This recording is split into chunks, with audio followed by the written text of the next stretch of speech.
নমস্কার সকলকে, কেমন আছেন সবাই? আমার আরও একটি মিনি ব্লগে আপনাদের সকলকে স্বাগত জানাই। সকাল সকাল আমার গলার অবস্থা খুব খারাপ, ঠান্ডা খুব জোরেই লেগেছে। আর এই যে আমার ছেলে অ্যাংরি ইয়াংম্যান হয়ে বসে আছে। আর এই যে আমাদের বাড়ির সোনার চাঁদ, আমার দাদার মেয়ে ইমি, ও বসে আছে। দুজনে সকালবেলা ঘুম থেকে উঠে বসে আছে। কি দেখছেন জানেন? টিভি। দুজন নেই টিভি দেখতে শুরু করেছে। আর এই যে আমার দাদার মেয়ে, ও বড্ড বেশি টিভি দেখতে ভালোবাসে। টিভি চালিয়ে দিলে খাওয়া দাওয়া ঘুমোর কোনো কিছুই দরকার পড়ে না। আর আমার ছেলে তো দুরন্ত ছেলে একটা। আমার ছেলে একটু বড়, তাই ওকে খুব প্রচণ্ড পরিমাণে বিরক্ত করে। ওই যে এখনও গেছে বিরক্ত করতে। এখন বিকেলবেলা আমার ছেলে আমার কোল থেকে নেমে কার কাছে যাওয়ার জন্য বায়না করছে জানেন? দাদুর কাছে। আমি মা, কিন্তু আমার ছেলে আমার থেকেও বেশি ভালোবাসে দাদুকে। আমার কোল থেকে দাদুর কোলে যাওয়ার জন্য বায়না। আমার বাবা জীবনে হয়তো অনেক ক্ষেত্রে হেরে গেছে, কিন্তু আমার বাবা ঠিক এই জায়গাটায় জিতে গেছে। তার নাতি তাকে সব থেকে বেশি ভালোবাসে।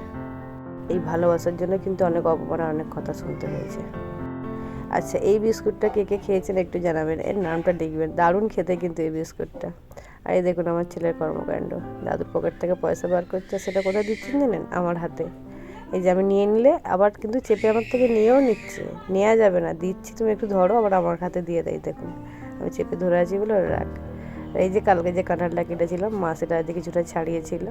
কাঁঠালটা বেশ বড় বড় কোয়া হয়েছিল, হয়তো লাস্ট কাঁঠাল বলে এত বড় বড় কোয়া হয়েছে। আর রাত্রে এনেছিল সবার জন্য দাদা বিরিয়ানি খাওয়া হয়েছিল রাত্রে।